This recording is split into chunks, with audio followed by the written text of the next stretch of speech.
Hi everyone, so my name is Stuart Clark. I'm a developer advocate for Cisco DevNet. I work on Cisco DevNet as an advocate for everything to do with API programmability, to do with most of the service provider products with Cisco DevNet, and I work with all the different business units, TME engineering, to document those as well. And today I'm going to talk about SD-WAN and API programmability. So when SD-WAN first came onto the market around 6 years ago, there was 4 basic value propositions that were around the 4 sort of key elements. One of those was increasing bandwidth through the activation of idle and backup links, and also load balancing, delivering faster cloud access, enabling direct internet access at the branch, reducing operational and management costs through centralized management system that was commonly cloud-based, and then lowering WAN costs through the use of cheaper internet or cellular LTE connectivity, you know, as an idea for that of lower than NPS. And so the thing that I'm really interested though here is actually the APIs. And the APIs within programmability. And SD-WAN provides a really, really great REST API structure, which is the programmatic interface for controlling and configuring, and also the monitoring of the SD-WAN fabric and all of the devices within the overlay network. And you can see here with a little sort of graphic that I've drawn on the left-hand side as how you can use the APIs to integrate with third-party applications. So you could integrate this with some monitoring tools or something, or you can integrate this into your service platform, you know, like ServiceNow or something, and or you can integrate the API things into sort of like Teams and Slack and those things. In this particular case, the vManage uses the REST architecture system, which is you know, the stateless client server cacheable communication protocol.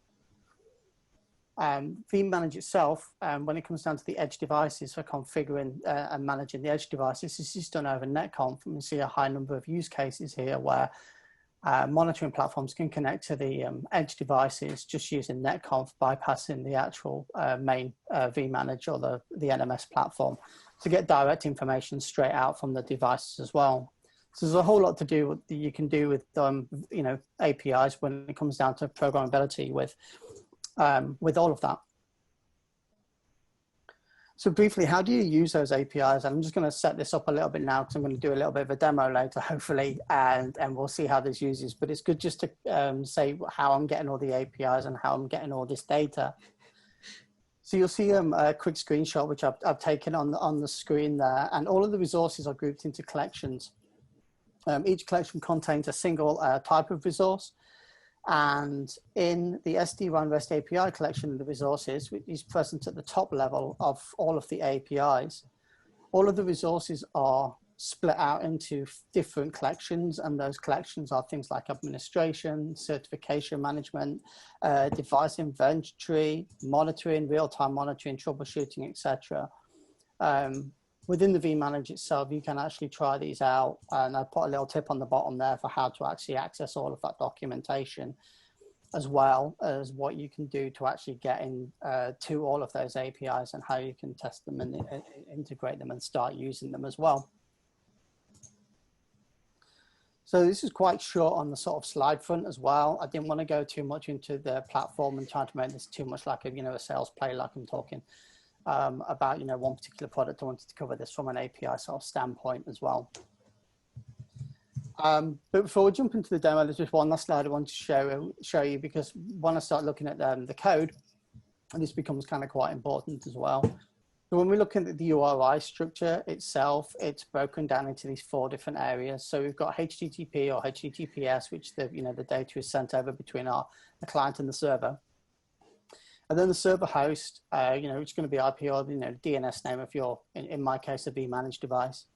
And then you've got the resource as well. And so the resource there is the location of the data or the object of interest, what we're looking for. And then finally, the parameter, which is often optional here. So if you're drilling down into individual devices, like I'm going into this one ending in the last octet ending in .7 here for the device IP, this is where you drill down and add that the detail in there to scope or to filter down the request to get more information. So with that in mind, let's jump into the demo. First of all, just before I jump into the demo, I want to show you the sandbox that I'm using today. So this is the sandbox in particular here. This is all built in a virtual environment using a mixture of VMs and CML. It's got 3 sites to it, and all of the traffic is going through a main data center site. So it's not direct internet access. Everything is going through our mock data center. And so I've broken this down into sort of like the data center, and then I've got a campus, and I've also got a branch as well. But we've got all the sort of the main sort of components in here. We've got the data plane, which is our vEdge devices. In this case, these are all virtual devices. All of them have got a mixture of 2 different transports. So they've got an MPLS link, and they've also got a internet link, which could be something like a leased line or an EFM circuit or something like that. And it's built this way to try to make it look as best as like it's a real world environment or a real life customer end topology. Then we've got the control plane, which is the vSmart controller up on the left-hand side, which is the centralized brain of the solution. The management plane, which we spoke about before, which is vManage here, which is sort of like where we're going to send all of our API calls to in a second. And so this is the NMS where you can do everything, that we mentioned before through API usage through the vManage. And then finally, we go into the vBond up here, which is the orchestration, which facilitates the sort of the bringing up of all of the solution. Each site has a Linux device just sat behind it as well, which is generating traffic through just a simple Python script to generate traffic into the data center site to make it look as realistic as possible. So that's the sandbox that I'm using today to be able to facilitate this demo. So the first part is going to look at this using Postman. When I start using APIs to start with, the first thing I always start with is just using Postman, just to get familiar with using APIs and to see the data that I'm getting returned with as well. So the first thing that I needed to do was import an environmental file up here. All of this environmental file is just pointing back at the sandbox solution that I was pointing at before. And so you can see there the vManage, the username, password, and the port as well. The first part in the API call that we'll do is, if I just expand these down, is a post call, and it has the JSecurity check. And I'll just click send on there. Thankfully, demo gods are with us today, so we get a nice 200 OK back. The second stage for this, which was introduced in 19.2 on SD-WAN, was getting a token back as well. So you had to get a token back, which will be used for all of the subsequent calls that we make. Clicking just on send on there, we get another good 200 OK come back to us. So we're in good shape. Everything's working out just nicely. Before I jump into some more complex code, I want to just pull back all of my Fabric devices that are attached. So I'm loading this into here, and what I'm passing here is the data service /device API, which was what we saw on the slide when I was showing the URI structure. But this is going to pull back all of the devices which are attached to our Fabric. It's fairly verbose, so scooting through it, you pretty much see everything which is attached that we saw in the diagram. All of the vEdges, vBond, vSmart, vManage, etc., all attached in there. So it's a really, really great way that I'm using Postman just to get all of the API data information. I can copy that straight out of the API documentation, the Swagger documentation, just throw it into Postman with a quick environmental file, and then get working with it as well. And then often what I like to do as well is with Postman, you probably know, is just click on the kind of little code button up here. And then it gives me a good idea where to start building my, my scripts out in various sort of different languages. I'm big Python user, and I'm going to be using requests in the next bit of Python code, which I'll show you in a second. So this just gives me a really, really great idea of how to start formatting my code and building my code, and it provides sort of really, really useful idea. So I'm not kind of starting from a scratch and just battling away with using APIs. So let's jump on to now Visual Studio Code. to be able to pass all of my credentials to my device, I'm just loading them in via a simple YAML file here. And again, you see the same vManage host, port, username, password. And I've put this hub router in here. I'll explain a little bit more about that one when we come on to using the code itself. But in this particular demo, what I want to do is I actually want to show something called application routing. And so what I can do is I can look using the APIs, I can look at loss, latency, and jitter, which are going over my link. And the reason for doing this is being able to prioritize different type of application traffic. As I mentioned before, I've got two different links in my sandbox area, one MPLS, and then one sort of direct internet access over my internet service provider.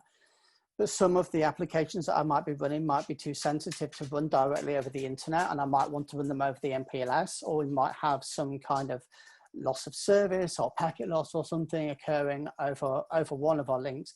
And I want to be able to shift that traffic and bounce that traffic back over to there.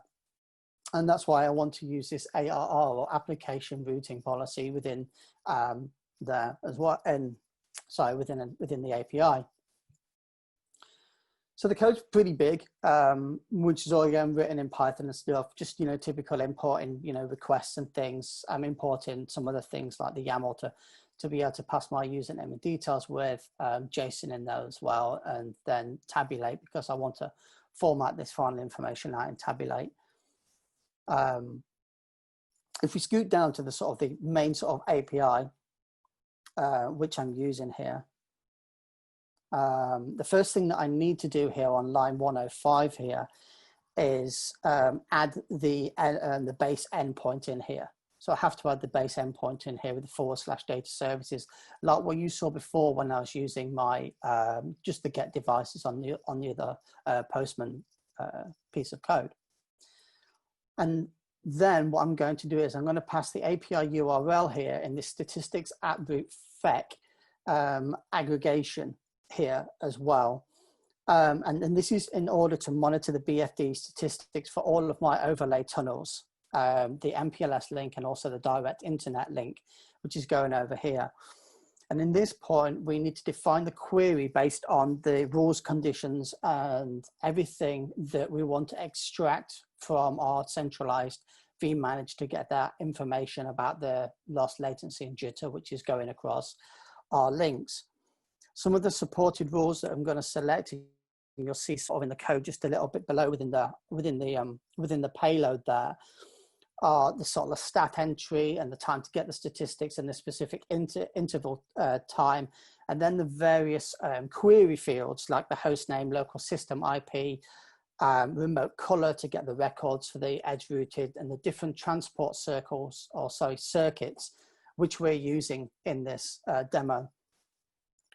I'm using some of the sort of default, some of the default values as well here, but I am looking at the one I have updated here is this one on line 117, because I'm interested in getting this data over a 24-hour period. If memory serves me correctly as well, a lot of this aggregation data is bucketed over a 30-minute interval period. So let's actually see that code run. I'm just going to pull up my terminal now. And I'm just going to kick off this piece of code. Let me just move that out of the way so I've got a little bit more landscape. There we go. I need to fire this off, and what I need to do to be able to do this is I need to get 2 points.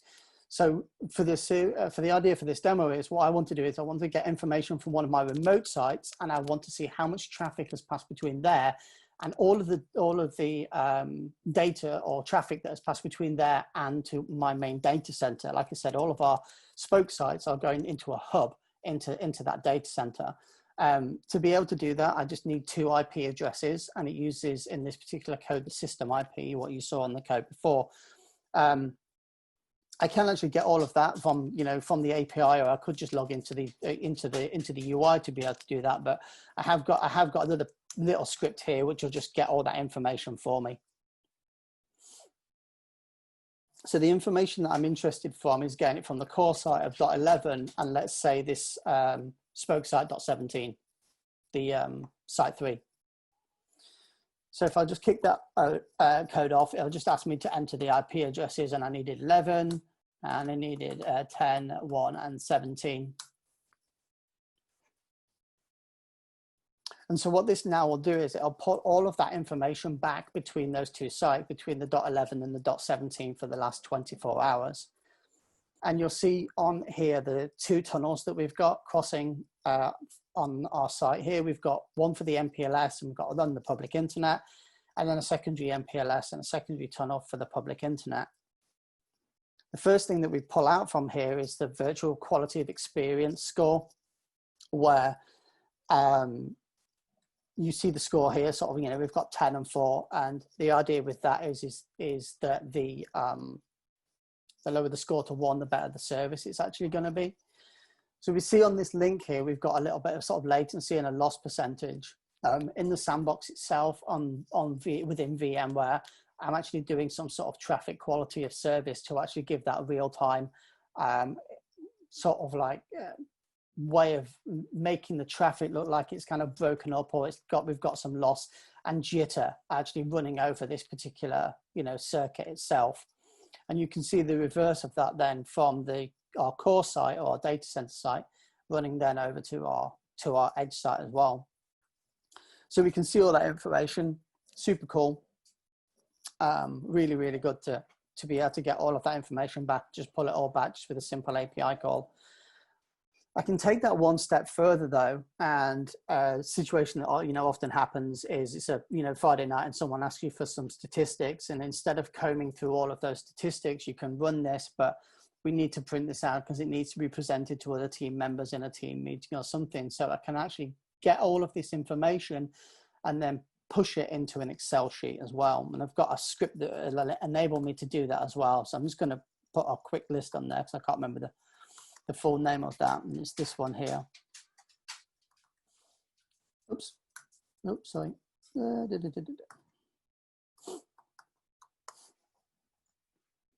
me just run this script. That. And what this will ask me to do is it will ask me to enter a start date. So let's just enter, for example, we want, again, the last 24 hours. So we're on the 7th month. I can't even remember what month it is in a minute. And then let's go back from 21 and then 2020-07. Oh no, done that the wrong way around. Let me do that again. 1 second. I apologize. So 2020, and let's do the 07, 19, and then 2020, 07, and then today is the 20th. And what this will do is it'll open this into, open it or put all this information that we saw above and some other information into an Excel sheet. So it's a great way of being able to get all this information and then use it, you know, elsewhere. So we'll just wait for this just to start.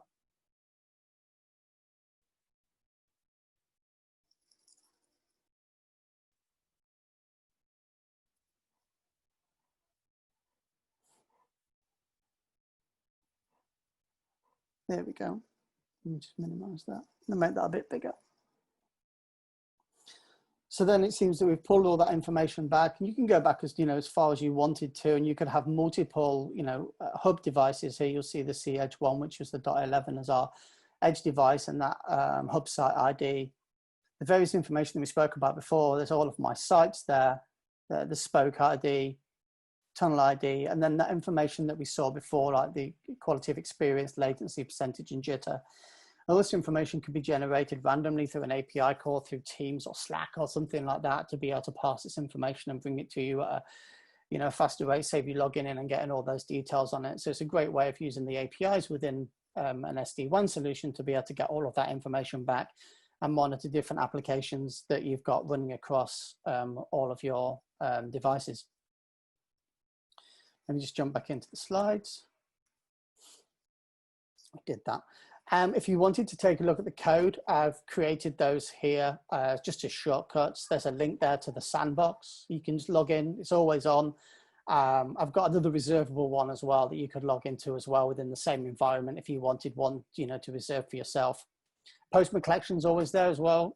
Just download the Postman collection, open the environment, and it'll work straight against the sandbox, which I've been showing you today. And then all of the code is listed down there as well. You can grab all of that code. So that concludes my session. How did I do for time? Oh, I think I'm good for time. Was there any questions come through there? Yeah, we got one question from Ray Belshaw. Is there any kind of rate limiting on REST API calls for telemetry? Rate limiting for thing, I don't believe there actually is. No, I was asked about that recently as well for rate limiting. So when it comes the architecture of the Cisco-based SD-WAN solution as well is the REST API uses the same resources the UI does. So the only thing that would happen is if you were aggressively using the API, for example, what would happen is you would find that the UI would slow down as well.